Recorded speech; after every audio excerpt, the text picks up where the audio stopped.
আপনারা শুনছেন radio Bikrampur ৯৯.২ FM। প্রাণের কথা মনে সুর, রেডিও বিক্রমপুর 99.2 FM।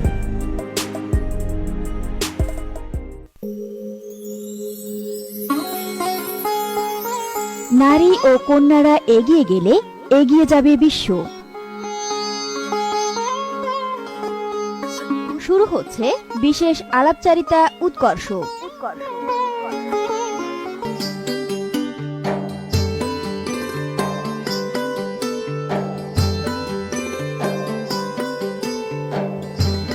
সুপ্রিয় শ্রোতা, সবাইকে অনেক অনেক প্রীতি ও শুভেচ্ছা জানিয়ে শুরু করছি কমিউনিটি রেডিও বিক্রমপুর FM ৯৯.২ এর ব্যক্তিগত অগ্রগতি ও পেশাগত উৎকর্ষ বৃদ্ধি বিষয়ক অনুষ্ঠান উৎকর্ষ। অনুষ্ঠানটি নিয়ে আপনাদের সাথে আছি আমি সাদিয়া এবং আমি সাইফুল। আজ আপনারা শুনবেন উৎকর্ষ অনুষ্ঠানের ৩৬তম পর্ব।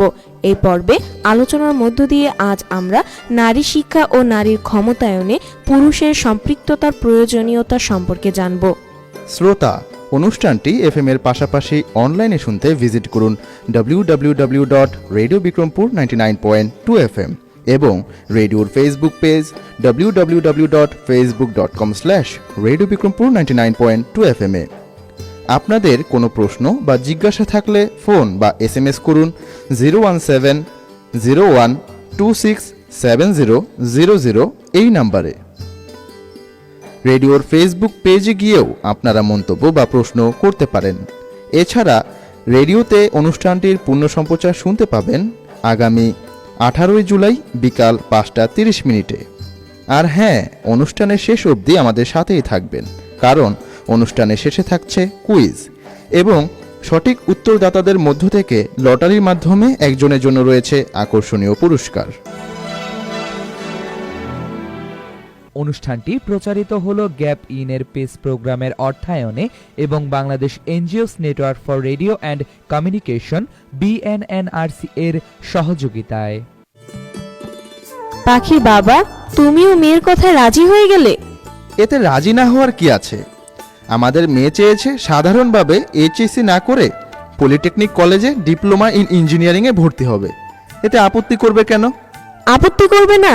মেয়ে আমার এসএসসিতে গোল্ড A+ পেয়েছে। কোনো একটা ভালো কলেজে ভর্তি হবে, তারপর পাবলিক বিশ্ববিদ্যালয়ে পড়বে, এরপর ভালো একটা চাকরি করবে। মেয়েকে নিয়ে আমার কত স্বপ্ন। শোনো শিলা, এখন যুগটাই হচ্ছে তথ্য প্রযুক্তির। তুমি শুনলে অবাক হবে 2030 সালের মধ্যে 80% চাকরি ডিজিটাল প্রযুক্তির উপর নির্ভর করবে। তাই আমি মনে করি মেয়ে আমাদের ঠিকই সিদ্ধান্ত নিয়েছে। জানি তো, তুমি তো মেয়ের সব কথাতেই হ্যাঁ বলবে, কোনো কিছুতেই না নেই। মেয়ের জন্য যা ভালো তাতে না করব কেন? বরং বাবা হিসেবে আমার উচিত ওর সুন্দর ও উন্নত ভবিষ্যতের পথে ওর পাশে থাকা, ওকে এগিয়ে নেওয়া। বুঝলাম, ঠিক আছে, তোমরা বাবা মেয়ে যা ভালো মনে করো সেটাই করো। আমার মাথাটা ভীষণ ধরেছে, 1 কাপ চা খেতে হবে। তুমি কি খাবে? ম্যাডাম, আপনি বরং এখানে বসুন, আজ আমি চাটা করে আনছি। তুমি না।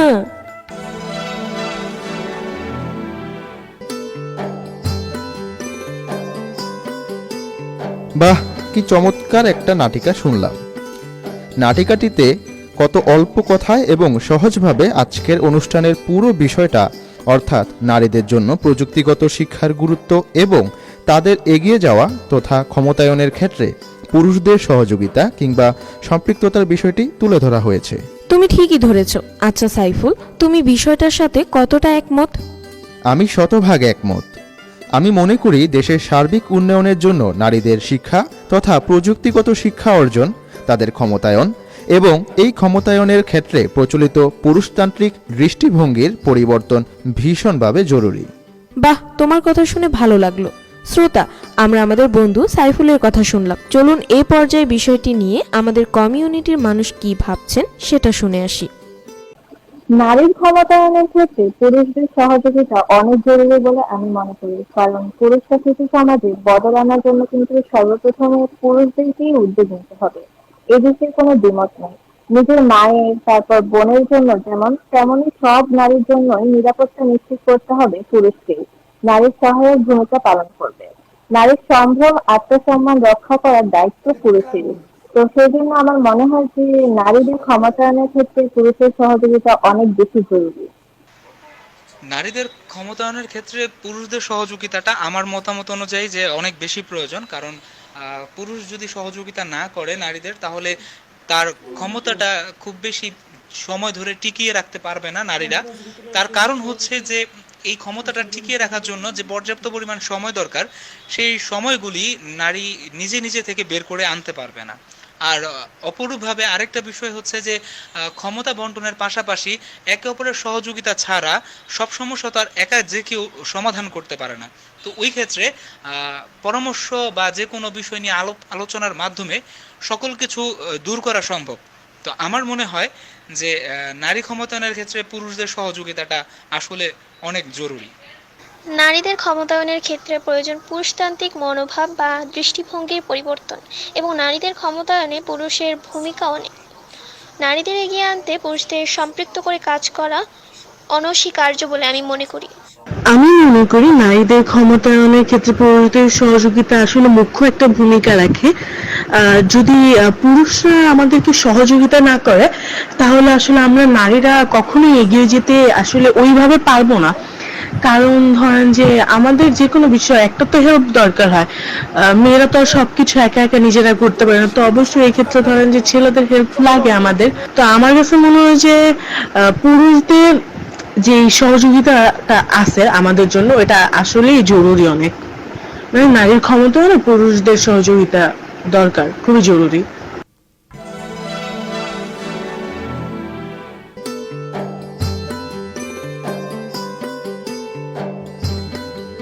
শ্রোতা শুনলেন তো, আমাদের কমিউনিটির মানুষরাও নারীর ক্ষমতায়নের ক্ষেত্রে পুরুষদের সহযোগিতা জরুরি বলে মনে করছেন। শ্রোতা, এ পর্যায়ে আমরা নারীর ক্ষমতায়ন, তাদের প্রযুক্তিগত শিক্ষা এবং এক্ষেত্রে পুরুষদের ভূমিকা ইত্যাদি বিষয় সম্পর্কে জানব বাংলাদেশ মহিলা পরিষদ মুন্সিগঞ্জ জেলা শাখার সম্মানিত কার্যকরী সদস্য জনাব শাহনাজ বেগম এর কাছ থেকে। রেডিও বিক্রমপুর ৯৯.২ FM এর পক্ষ থেকে আপনাকে জানাই শুভেচ্ছা ও ধন্যবাদ। আপনাকেও ধন্যবাদ। নারীর ক্ষমতায়ন বলতে আমরা সাধারণভাবে নারীদের শিক্ষা, কর্মজীবন এবং জীবনযাত্রায় এগিয়ে যাওয়াকে বুঝি। জনাব, সার্বিক অর্থে নারীর ক্ষমতায়ন বলতে কি বোঝায় সে ব্যাপারে যদি বলেন। আপনি নারীর ক্ষমতায়ন বলতে যা বললেন, অর্থাৎ নারীদের শিক্ষা, কর্মজীবন এবং জীবনযাত্রায় এগিয়ে যাওয়ার ধারণাটা সঠিক। তবে নারীর ক্ষমতায়ন বিষয়টা কিন্তু আরও ব্যাপক। যেমন ওয়ার্ল্ড ইকোনমিক ফোরাম WEF অর্থনীতিতে নারীর সম্পৃক্ততা ও সুযোগ, শিক্ষা খাতে অর্জন, স্বাস্থ্যসেবা ও রাজনীতিতে অবস্থান, এই 4টি বিষয়ের উপর নারীর ক্ষমতায়ন নিরূপণ করা হয়ে থাকে।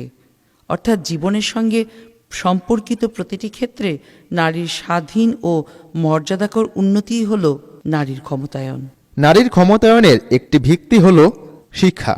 আপনার কি মনে হয় আমাদের দেশের নারীরা শিক্ষাক্ষেত্রে যুগের সাথে তাল মিলিয়ে এগিয়ে যাচ্ছে? বাংলাদেশে প্রাথমিক ও মাধ্যমিক স্তরে নারী শিক্ষার কিছুটা উন্নতি হলেও উচ্চশিক্ষায় কিন্তু তাদের অগ্রগতি অনেক কম।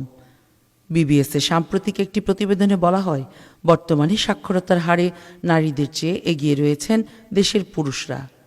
কারণ পুরুষের সাক্ষরতার হার ৭৬.৫৬%, আর নারীদের সাক্ষরতা ৭২.৮২%। জনশুমারি ও গৃহগণনা 2022-এর তথ্য অনুযায়ী নারী পুরুষের আনুপাতিক হারে নারীরা এগিয়ে। তবে জনসংখ্যার আনুপাতিক হারে নারীরা এগিয়ে থাকলেও শিক্ষার হারে তারা অনেক পিছিয়ে। আইটি শিক্ষায় তাদের অবস্থান আরও নাজুক। সম্প্রতি বেসিস সফট ইস্পো উদযাপন উপলক্ষে আয়োজিত inclusion of women in smart Bangladesh শীর্ষক আলোচনায় গবেষকরা বলেন, গ্রাম ও শহরে পুরুষের তুলনায় নারীরা উচ্চশিক্ষার দিক থেকে এখনও অনেক পিছিয়ে। বর্তমানে 30% নারী শুধু আইটি নিয়ে পড়াশোনা করে এবং মাত্র 12% নারী আইটি প্রফেশনাল। অথচ বাংলাদেশে নারী শিক্ষাকে একটি আদর্শ অবস্থানে আনতে এবং স্মার্ট বাংলাদেশ বিনির্মাণ করতে নারীদের আইসিটি ও স্টিম শিক্ষায় এগিয়ে আসা ছাড়া আর কোনো বিকল্প নেই। জনাব, আপনি নারীদের জন্য স্টিম শিক্ষার কথা বললেন। এই স্টিম শিক্ষা কি এবং নারীদের জন্য কেন স্টিম শিক্ষা গুরুত্বপূর্ণ সেই বিষয়ে যদি বলেন। STEM বা স্টিম শিক্ষা হলো সায়েন্স, টেকনোলজি, ইঞ্জিনিয়ারিং, ম্যাথমেটিক্স অর্থাৎ বিজ্ঞান, প্রযুক্তি, প্রকৌশল এবং গণিত ভিত্তিক শিক্ষা। স্টিম শিক্ষার মূল লক্ষ্য হচ্ছে চতুর্থ শিল্প বিপ্লব এবং 21 শতকের জন্য যথোপযোগী ডিজিটাল জ্ঞান ও দক্ষতা সমৃদ্ধ বিজ্ঞান মনস্ক, উদ্ভাবনী ও সৃজনশীল জনবল গড়ে তোলা। হাইটেক এবং কম্পিউটারাইজড বিশ্বের সঙ্গে তাল মিলিয়ে চলার জন্য এবং সব ক্ষেত্রে কাঙ্ক্ষিত উন্নয়ন সাধনের জন্য বাংলাদেশকে অবশ্যই নারী পুরুষ উভয়কেই সমানভাবে তথ্য ও যোগাযোগ প্রযুক্তি অর্থাৎ ICT এবং স্টিম ভিত্তিক শিক্ষায় শিক্ষিত করার উপর বেশি জোর দিতে হবে, যাতে করে একবিংশ শতাব্দীর চ্যালেঞ্জ মোকাবেলায় তাদের প্রস্তুত করা যায়। জাতীয় ও আন্তর্জাতিক উভয় ক্ষেত্রেই তাদের ক্ষমতায়নের জন্য নারীর স্টিম শিক্ষা আরও গুরুত্বপূর্ণ।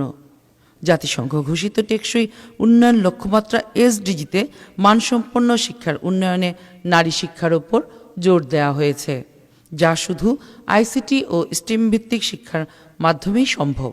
ICT ও স্টিম শিক্ষার মাধ্যমে নারীরা কেবল তাদের আর্থসামাজিক অবস্থার উন্নতি করতে, তাদের স্বাস্থ্য ও ভবিষ্যৎ সম্পর্কে আরও ভালো সিদ্ধান্ত নিতে সক্ষমই হয় না, বরং নারীদের বৃহত্তর উপস্থিতির মাধ্যমে সামগ্রিকভাবে সমাজের উন্নতি হয়। স্টিম শিক্ষা নারীদের সঠিক চাকরি এবং তাদের অর্থনৈতিক অধিকারের জন্য লড়াই করার আত্মবিশ্বাস দিতে সাহায্য করে। তারা পরিবারের আয়ের অবদানকারী হয়ে ওঠে, যা তাদের মতামত প্রকাশ করার শক্তি দেয়। নারীদের ক্ষমতায়নে পুরুষের সম্পৃক্ততা কতটা জরুরি এবং কিভাবে পুরুষের সম্পৃক্ততা নিশ্চিত করা যায় এ ব্যাপারে যদি বলেন। নারীর ক্ষমতায়ন অর্জনে পুরুষদের গুরুত্বপূর্ণ ভূমিকা রয়েছে। যে কোনো বিষয়ের মতো নারীর ক্ষমতায়ন সম্পর্কে পুরুষের ধারণা ব্যক্তি এবং তাদের ব্যক্তিগত বিশ্বাসের উপর নির্ভর করে ব্যাপকভাবে পরিবর্তিত হতে পারে। তাই সকল পুরুষকে নারীর ক্ষমতায়নের মূল্য ও গুরুত্ব স্বীকার করতে হবে। আমাদের পুরুষতান্ত্রিক সমাজ ব্যবস্থায় পুরুষদের সমর্থন এবং প্রচেষ্টা ছাড়া নারীর ক্ষমতায়ন কঠিন। তাই নারীর ক্ষমতায়নে পুরুষদের সম্পৃক্ততা জরুরি। আর এই জন্য পরিবার থেকেই প্রথম পদক্ষেপটা নিতে হবে। যেমন প্রত্যেক মা বাবাকে তার ছেলে সন্তানের মতো তার কন্যা সন্তানটিকেও সমান স্নেহ, ভালোবাসা ও সুযোগ সুবিধা দিয়ে লালন পালন করতে হবে। পুরুষতান্ত্রিক মানসিকতা থেকে বেরিয়ে আসতে হবে। ঘরের কাজ করা এবং সন্তান লালন পালন করা শুধু নারীরই দায়িত্ব, এমন মানসিকতা থেকে বের হয়ে আসতে হবে। পুরুষেরও দায়িত্ব ঘরের কাজে নারীর সঙ্গী হওয়া। নারী ও মেয়েদের প্রতি আচরণ ও দৃষ্টিভঙ্গির পরিবর্তন করা, তাদের উন্নতি এবং মঙ্গলের জন্য তাদের চাহিদা এবং ইচ্ছাকে সম্মান করা, তাদের সিদ্ধান্ত নেওয়ার জন্য সুযোগ দেওয়া এবং সহায়ক ভূমিকা পালন করা। বাড়িতে এবং কর্মক্ষেত্রে সিদ্ধান্ত নেওয়ার ক্ষেত্রে নারীদের মতামতকে গুরুত্ব দেওয়া এবং সিদ্ধান্ত বাস্তবায়নে তাদের সক্রিয়ভাবে যুক্ত করা।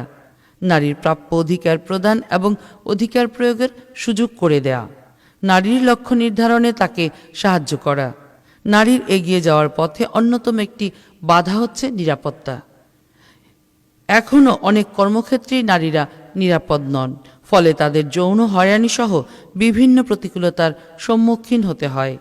তাই এগুলো প্রতিরোধে পুরুষের সহযোগিতামূলক ভূমিকা রাখা জরুরি। নারীর প্রতি পরিবার ও সমাজের বৈষম্যমূলক আচরণ বা দৃষ্টিভঙ্গি যেমন একদিনে তৈরি হয়নি, তেমনি একদিন বা এক বছরে সেগুলো পাল্টানো সম্ভব নয়। এই জন্য নৈতিক শিক্ষা ও সামাজিক আন্দোলনের মাধ্যমে সচেতনতা বাড়াতে হবে। নারী ও মেয়েদের সম্মান, মর্যাদা এবং মূল্যায়নের বিষয়ে পরিবার থেকেই শিশুদের শিক্ষা দিতে হবে। পাশাপাশি স্ত্রী, মা, বোন এবং কন্যাদের প্রতি সহিংসতা কমানো এবং নারীদের ক্ষমতায়নের সুবিধাগুলো সম্পর্কেও তাদের শিক্ষা দিতে হবে। এভাবে জেন্ডার সমতা উন্নীত করার প্রচেষ্টাকে সমর্থন করে পুরুষরা নারীর জন্য আরও অন্তর্ভুক্তিমূলক এবং ন্যায়সঙ্গত একটি সমাজ তৈরি করতে সহায়তা করতে পারে। এতে শুধুমাত্র নারীরাই নয়, বরং পুরুষ, পরিবার এবং সমাজও লাভবান হবে।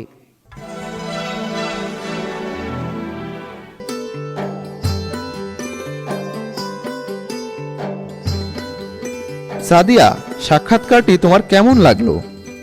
দারুণ। জনাব আমাদের দেশে নারীদের স্টিম শিক্ষার ক্ষেত্রে যে চ্যালেঞ্জগুলির কথা বললেন সেগুলো খুবই বাস্তব। তুমি ঠিক বলেছ। আচ্ছা সাদিয়া, আমরা এমন একজন নারীর সাক্ষাৎকার শুনি যিনি আমাদের তার STEM শিক্ষা গ্রহণে কিংবা এই খাতে চাকরি করতে যে চ্যালেঞ্জের মুখোমুখি হয়েছেন বা হচ্ছেন এবং সেগুলো কিভাবে মোকাবেলা করেছে বা করছেন সে সম্পর্কে বলেন, তাহলে কেমন হয়? খুব ভালো হয়।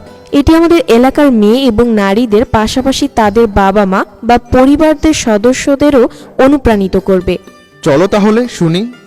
এই বিষয়ে আপনি পড়ালেখা সম্পূর্ণ করতে বা পড়ালেখা করতে কি কি ধরনের চ্যালেঞ্জ বা প্রতিবন্ধকতার সম্মুখীন হয়েছেন?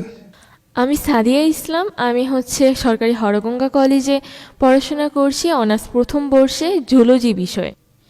এই বিষয়ে আমি পড়াশোনা করার সময় তেমন কোনো চ্যালেঞ্জ কিংবা প্রতিবন্ধকতার সম্মুখীন হইনি, কারণ দেখা গেছে যে আমি যেহেতু একটু পরিশ্রমী, এই ক্ষেত্রে নিজে নিজে বাসায় অনেকটা প্র্যাকটিস করেছিলাম, কিংবা দেখা গিয়েছে যে টিচাররা যখন টিচারদের কাছে যখন তেমন একটা বুঝতে পারিনি, তখন দেখা গেছে যে এই বিষয়টার প্রতি আমার আরও বেশি ঝোঁক এসে পড়েছে। এই কারণে আমি বাসায় এসে বিভিন্ন ধরনের তথ্য কালেক্ট করতাম, কিংবা ইউটিউবে দেখা যেত বিভিন্ন ধরনের ভিডিও দেখতাম।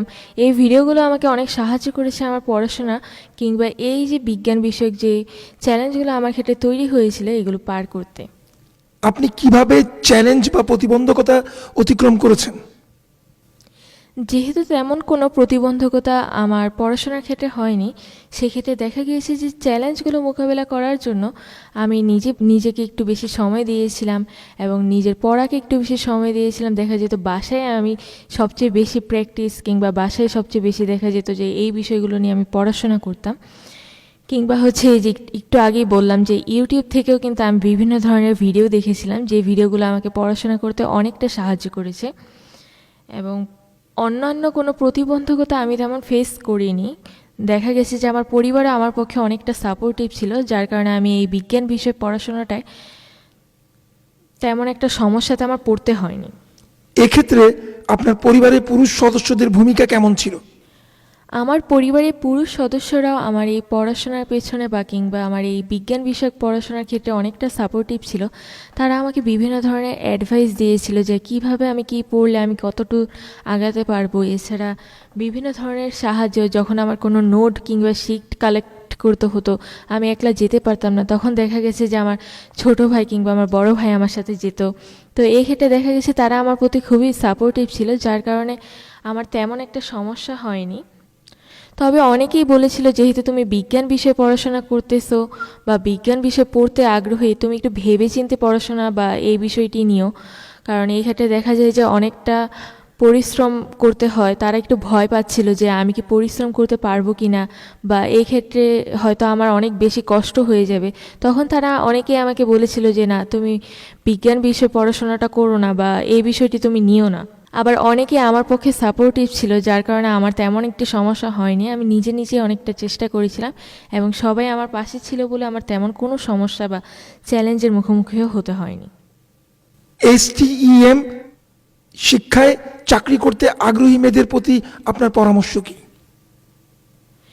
যেহেতু বর্তমান যুগ বিজ্ঞান ও প্রযুক্তির যুগ, সেই ক্ষেত্রে আমি বলতে পারি STEM অর্থাৎ বিজ্ঞান, প্রযুক্তি, প্রকৌশল এবং গণিত ভিত্তিক শিক্ষা যে রয়েছে, এই শিক্ষায় আগ্রহী মেয়েদের মনোভাবের সাথে আমি একদমই একমত। আমি চাই তারা যেন নিজেদেরকে এই বিষয়ে অনেকটা দক্ষ করে তোলে এবং বিভিন্ন ধরনের যেমন বিজ্ঞান ভিত্তিক কোর্স কিংবা প্রযুক্তি ভিত্তিক কোর্স, এই দক্ষতাগুলো যেন তারা অর্জন করতে সক্ষম হয় এবং পরিবারের পক্ষ থেকেও যেন তারা অনেকটা সাপোর্ট পায়। কারণ এই ক্ষেত্রে কিন্তু দেখা যায় যে যারা এই ধরনের শিক্ষায় আগ্রহী থাকে বা এই ধরনের শিক্ষায় নিজেকে দক্ষ করে তুলতে পারে, তারা কিন্তু চাকরির ক্ষেত্রে অনেকটা সুযোগ পেয়ে থাকে।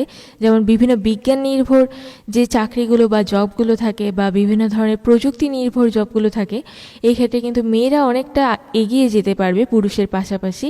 তাই নারীর ক্ষমতায়নের উদ্দেশ্য হলেও মেয়েদেরকে অবশ্যই STEM অর্থাৎ বিজ্ঞান, প্রযুক্তি, প্রকৌশল ও গণিত ভিত্তিক শিক্ষায় নিজেদেরকে দক্ষ এবং নিজেদেরকে আরও অনেকটা আগ্রহী করে তুলতে হবে, যেন চাকরি ক্ষেত্রে মেয়েরাও যেন ছেলেদের থেকে পিছিয়ে না থাকে।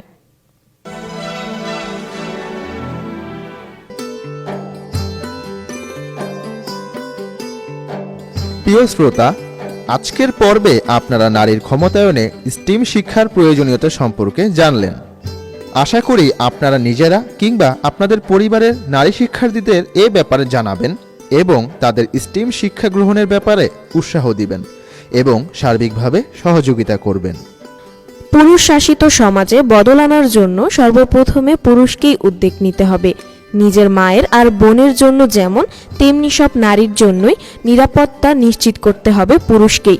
নারীরা সহায়ক ভূমিকা পালন করবে। নারীর সম্ভ্রম, আত্মসম্মান রক্ষা করার দায়িত্ব পুরুষের। নারীদেরকেও মুখ খুলতে হবে, সোচ্চার আর প্রতিবাদী হতে হবে দুর্বৃত্ত পুরুষদের অন্যায় অবিচারের বিরুদ্ধে। এভাবে নারী পুরুষের সম্মিলিত প্রচেষ্টায় দেশ যেমন এগিয়ে যাবে, তেমনি দেশের উন্নয়নে নারীদের অবদান বাড়বে, তেমনি রাষ্ট্রের বিভিন্ন ক্ষেত্রেও নারীর ক্ষমতায়ন ঘটবে। প্রিয় শ্রোতা, অনুষ্ঠানের এই পর্যায়ে আপনাদের জন্য রয়েছে কুইজ। আমাদের আজকের কুইজ, STEM বা স্টিম শিক্ষা কি? ক. কারিগরি ও বৃত্তিমূলক শিক্ষা ও প্রশিক্ষণ। খ. তথ্য ও যোগাযোগ প্রযুক্তি শিক্ষা। গ. বিজ্ঞান, প্রযুক্তি, প্রকৌশল এবং গণিত ভিত্তিক শিক্ষা। ঘ. শিল্পকলা ও সৃজনশীল শিক্ষা। সঠিক উত্তরদাতাদের মধ্য থেকে লটারির মাধ্যমে একজনের জন্য রয়েছে আকর্ষণীয় পুরস্কার। তাই আর দেরি না করে উত্তর পাঠানোর জন্য যোগ দিন আমাদের ফেসবুক পেজে। আর যারা SMS করতে চান তারা মোবাইলের মেসেজ অপশনে গিয়ে টাইপ করুন কুইজ, এরপর একটি স্পেস দিয়ে সঠিক উত্তরের অপশনটি লিখে ঝটপট পাঠিয়ে দিন 01701267000 এই নাম্বারে। প্রিয় শ্রোতা, উৎকর্ষ অনুষ্ঠানটি নিয়মিত শুনুন। উৎকর্ষ হয়তো আমাদের জীবনের সব সমস্যার সমাধান দিতে পারবে না, কিন্তু কমিউনিটি পর্যায়ে বিভিন্ন সমস্যা ও সমাধানের উপায় সম্পর্কে সচেতনতা ও আত্মবিশ্বাস তৈরিতে সাহায্য করবে। অনুষ্ঠানটির আগামী পর্ব শোনার আমন্ত্রণ জানিয়ে শেষ করছি আজকের অনুষ্ঠান। সকলে ভালো থাকুন, সুস্থ থাকুন আর নিরাপদে থাকুন। শুভ বিদায়। অনুষ্ঠানটি প্রচারিত হলো গ্যাপ ইনের পেস প্রোগ্রামের অর্থায়নে এবং Bangladesh NGOs network for radio and communication BNNRC এর সহযোগিতায়।